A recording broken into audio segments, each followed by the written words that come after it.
There's no feeling more intense than starting over. If you deleted your homework the day before it was due, as I have, or if you left your wallet at home and you have to go back after spending an hour in the commute. If you won some money at the casino and then put all your winnings on red but it came up black. If you got your best shirt dry cleaned before a wedding and then immediately dropped food on it. If you won an argument with a friend and then later discovered that they just returned to their original view. Starting over is harder than starting up. If you're not ready for that, like if you've already had a bad day, then what you're about to go through might be too much. Feel free to go away and come back. I'll be here. Alright, thanks for coming with me on this trip. I'll understand if you have to take a break at any point. Just find a safe place to stop and quit the game. Don't worry, I'll save your progress, always, even your mistakes. This game is a homage to a free game that came out in 2002, titled Sexy Hiking. The author of that game was Jazuo, a mysterious Czech designer who was known at the time as the father of B games. And B games are rough assemblages of found objects. Designers slap them together very quickly and freely, and they're often too rough and unfriendly to gain much of a following. They're built more for the joy of building them than as polished products. In a certain way, Sexy Hiking is the perfect embodiment of a B game. It's built almost entirely out of found and recycled parts, and it's one of the most unusual and unfriendly games of its time. In it, your task is simply to drag yourself up a mountain with a hammer. And that act of climbing, in the digital world or in real life, has certain essential properties that give the game its flavor. No amount of forward progress is guaranteed. Some cliffs are too sheer or too slippery, and the player is constantly, unremittingly in danger of falling and losing everything. Anyway, when you start Sexy Hiking, you're standing next to this dead tree that blocks the way to the entire rest of the game. It might take you an hour to get over that tree, and a lot of people never got past it. You prod and you poke at it, exploring the limits of your reach and your strength, trying to find a way up and over. And there's a sense of truth in that lack of compromise. Most obstacles in video game worlds are fake. You can be completely confident in your ability to get through them once you have the correct method or the correct equipment or just by spending enough time. In that sense, every pixelated obstacle in Sexy Hiking is real.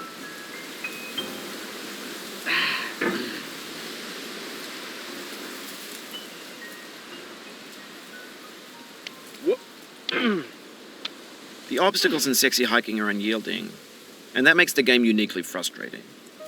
But I'm not sure Jazuo intended to make a frustrating game.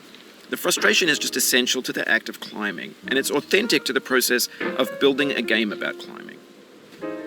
A funny thing happened to me as I was building this mountain. I'd have an idea for a new obstacle, and I'd build it, test it, and it would usually turn out to be unreasonably hard. But I couldn't bring myself to make it easier. It already felt like my inability to get past the new obstacle was my fault, as a player rather than as a builder. Imaginary mountains build themselves from our efforts to climb them, and it's our repeated attempts to reach the summit that turns those mountains into something real. When you're building a video game world, you're building with ideas, and that can be like working with quickset cement. You mold your ideas into a certain shape that can be played with, and in the process of playing with them, they begin to harden and set until they're immutable, like rock. And at that point, you can't change the world, not without breaking it into pieces and starting fresh with new ideas.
You've done this part before. You know it's possible. Just do what you did the first time.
For years now, people have been predicting that games would soon be made out of prefabricated objects, bought in a store and assembled into a world. And for the most part, that hasn't happened, because the objects in the stores are trash. I don't mean they look bad or that they're badly made, although a lot of them are. I mean they're trash in the way that food becomes trash as soon as you put it in the sink. Things are made to be consumed and used in a certain context, and once the moment is gone, they transform into garbage. In the context of technology, those moments pass by in seconds. Over time, we've poured more and more refuse into this vast digital landfill that we call the internet. It now vastly outnumbers and outweighs the things that are fresh and untainted and unused. When everything around us is cultural trash, trash becomes the new medium, the lingua franca of the digital age. And you can build culture out of trash. But only trash culture. B games, B movies, B music, B philosophy.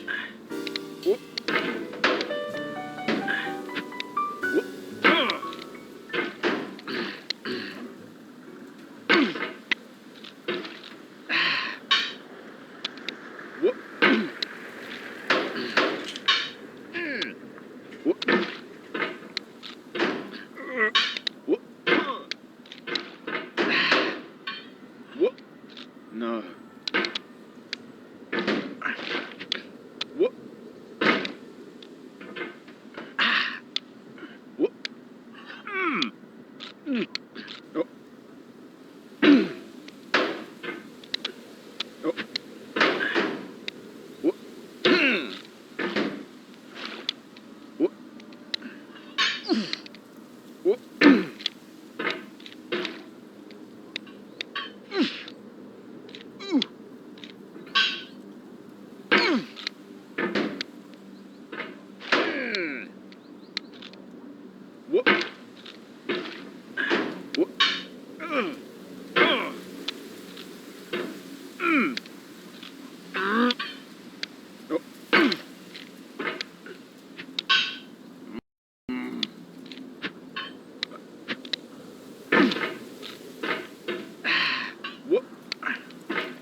Oh, you just lost a lot of progress.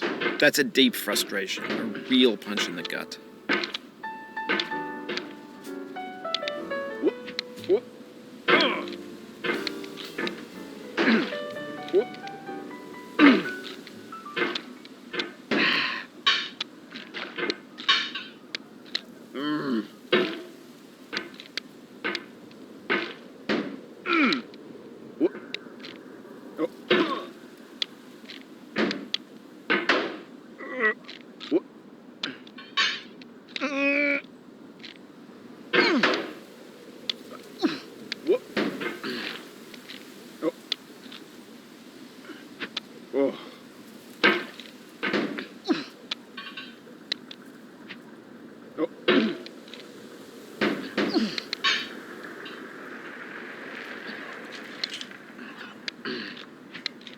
Oh, no.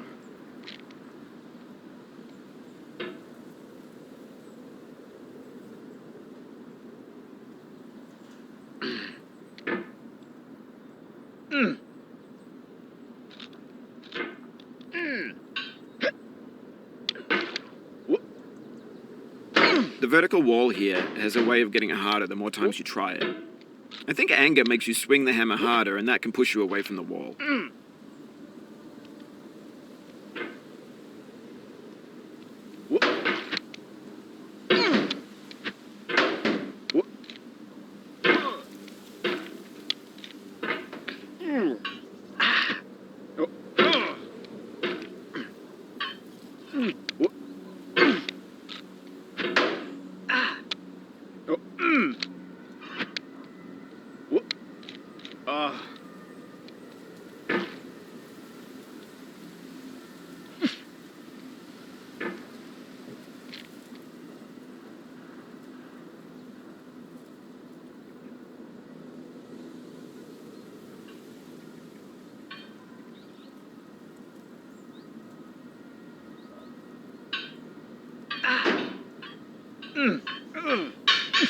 Maybe this is what digital culture is. A monstrous mountain of trash, the ash heap of creativity's fountain. A landfill with everything we ever thought of in it. Grand, infinite, and unsorted. There's 3D models of breakfast, Gen X's fanfic novels, scan magazines, green screen Shia LaBeouf, banned snuff scenes on LiveLeak. Facebook's got lifelike bots with unbranded adverts and candid shots of Kanye and Taylor Swift mashups, car crash epic failed GIFs, Russian dashcam vids, discussions of McRibs, discarded, forgotten, unrecycled, muddled, rotten, untitled. Everything's fresh for about 6 seconds, until some newer thing beckons, and we hit refresh. And there's years of persevering, disappearing into the pile, out of style, out of sight.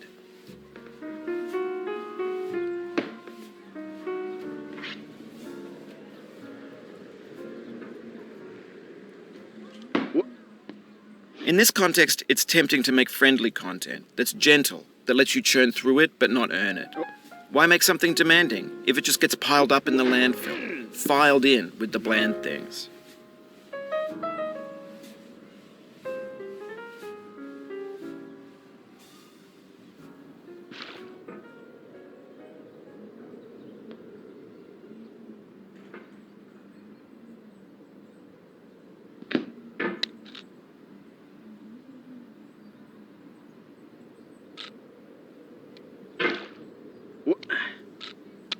Oof, sorry about that.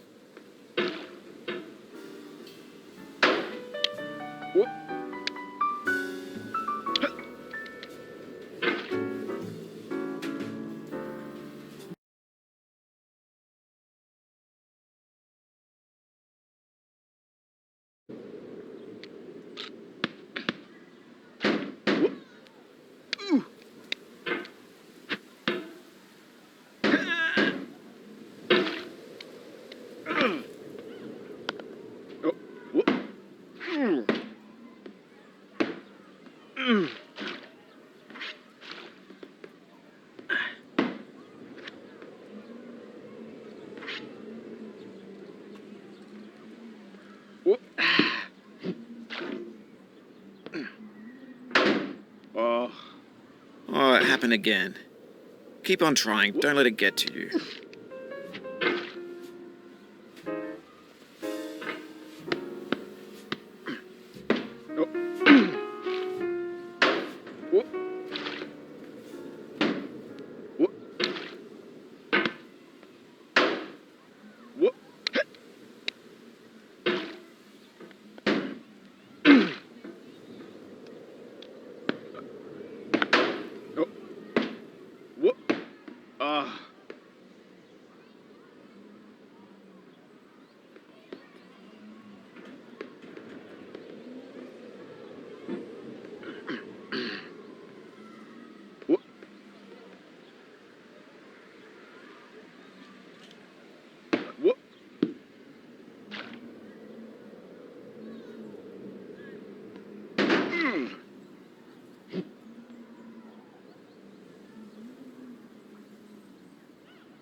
This thing that we call failure is not the falling down, but the staying down. Mary Pickford.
Going down the road feeling bad. I'm going down the road feeling bad. Going down the road feeling bad, and I ain't going to be treated this way. Oh,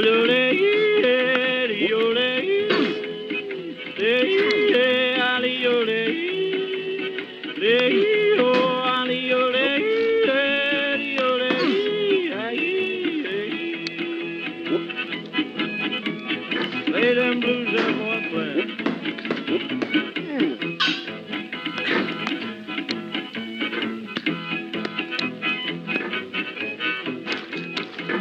Down in the jail on my knees, down in jail on my knees, down in jail on my knees, and I ain't going to be treated this way. They feed me on cornbread and cheese, they feed me on cornbread and cheese, they feed me on cornbread and cheese, and I ain't going to be treated this way.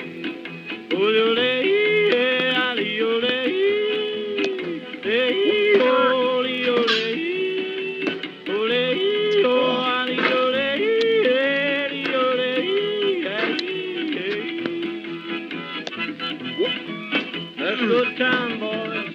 Hey, buddy. Lord, Lord, Lord.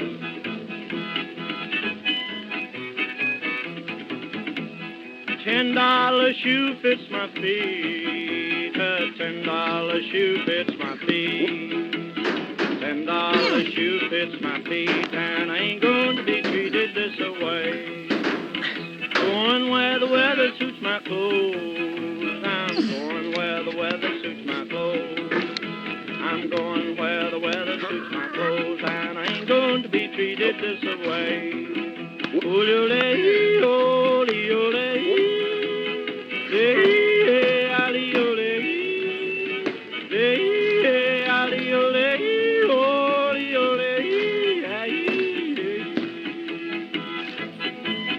Turn down, boy, turn down. Hey, hey, hey.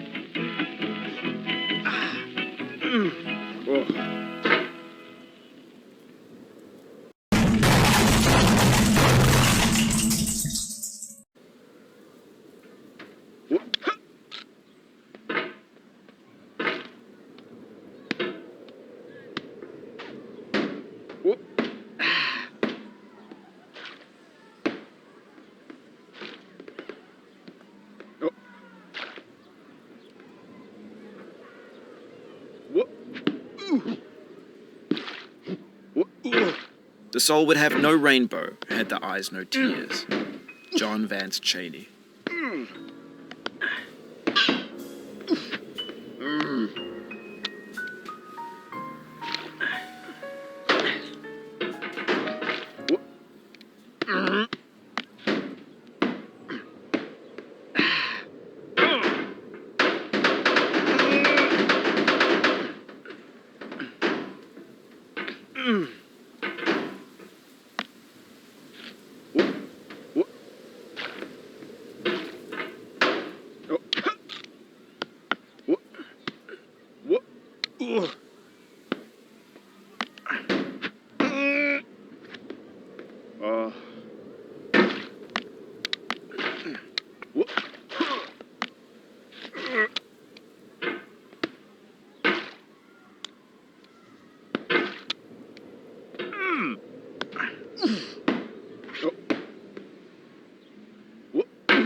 The pain I feel now is the happiness I had before.